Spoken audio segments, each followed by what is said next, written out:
జూబ్లీహిల్స్ ఉప ఎన్నికలో 321 నామినేషన్లు వేస్తే చివరికి 58 మంది అభ్యర్థులు ఫైనల్కి వచ్చారు.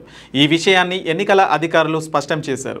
ఇక జూబ్లీహిల్స్ ఉప ఎన్నికకు సంబంధించి 407 పోలింగ్ స్టేషన్లలో అన్ని ఏర్పాట్లు పూర్తయ్యాయి. జూబ్లీహిల్స్ ఉప ఎన్నిక నామినేషన్ల ఉపసంహరణ గడువు నిన్నటితో ముగిసింది. అయితే 211 మంది నామినేషన్లు దాఖలు చేయగా 130 మంది అభ్యర్థుల నామినేషన్లను ఎన్నికల సంఘం అధికారులు తిరస్కరించగా 81 మంది అభ్యర్థుల నామినేషన్లను ఆమోదం తెలిపారు. అయితే నామినేషన్లు ఆమోదం పొందిన వారిలో 23 మంది విత్డ్రా చేసుకున్నారు. దీంతో చివరికి 58 మంది అభ్యర్థులు పోటీలో నిలిచారు. జూబ్లీహిల్స్ ఉప ఎన్నికకు సంబంధించి వివరాలను జీహెచ్ఎంసీ కమిషనర్ హైదరాబాద్ జిల్లా ఎన్నికల అధికారి ఆర్వి కర్నర్ మీడియాకు వెల్లడించారు. ఈ ఎన్నికల్లో 58 మంది అభ్యర్థులు పోటీ పడుతున్నారని, అలాగే ఈవీఎంపై నోటా గుర్తు కూడా ఉంటుందని తెలిపారు. అభ్యర్థుల సంఖ్య ఎక్కువగా ఉండడంతో ప్రతి ఎలక్ట్రానిక్ ఓటింగ్ యంత్రంకు 4 బ్యాలెట్ యూనిట్లు వినియోగించనున్నట్లు తెలిపారు. కేంద్ర ఎన్నికల సంఘం మార్గదర్శకాల ప్రకారం ఓటర్లు, పోలింగ్ సిబ్బంది, ఏజెంట్లు, భద్రతా సిబ్బంది కాకుండా ప్రిసైడింగ్ అధికారికి మాత్రమే పోలింగ్ బూత్ లోపలికి అనుమతి ఉంటుందని తెలిపారు.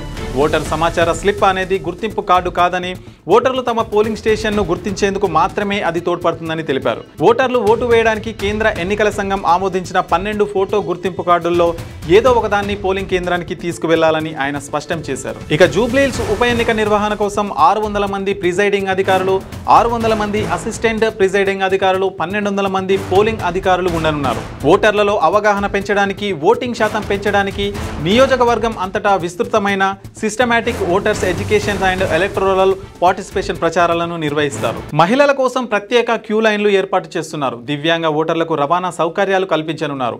మోడల్ కోడ్ ఆఫ్ కాండక్ట్ కఠినంగా అమలు చేసేలా చూసేందుకు 15 స్టాటిక్ సర్వేలెన్స్ టీంలు, 15 ఫ్లయింగ్ స్క్వాడ్లతో పాటు ఇతర పర్యవేక్షణ బృందాలు క్షేత్రస్థాయిలో పనిచేస్తున్నారు. ఇప్పటి వరకు ఎన్నికల నిబంధనలను ఉల్లంఘించి రవాణా చేస్తున్న 2.83 కోట్ల విలువైన ఆస్తులను ఎన్నికల అధికారులు స్వాధీనం చేసుకున్నారు. ఎంసీసీ ఉల్లంఘనలకు సంబంధించి 11 మంది వ్యక్తులపై కేసులు కూడా నమోదు చేశారు. సోషల్ మీడియా కార్యకలాపాలు కూడా నిశితంగా పరిశీలిస్తున్నారు. ఎన్నికలకు సంబంధించి తప్పుడు సమాచారాన్ని వ్యాప్తి చేసే వారిపై కఠిన చర్యలు తీసుకుంటారు. ఇక జూబ్లీహిల్స్ ఉప ఎన్నిక పోలింగ్ నవంబర్ 11న జరగనుండగా నవంబర్ 14న ఓట్ల లెక్కింపు చేపట్టనున్నారు. మీ వ్యాపారం అభివృద్ధి కావాలని కోరుకుంటున్నారా? అయితే వెంటనే క్యూనస్ని సంప్రదించండి.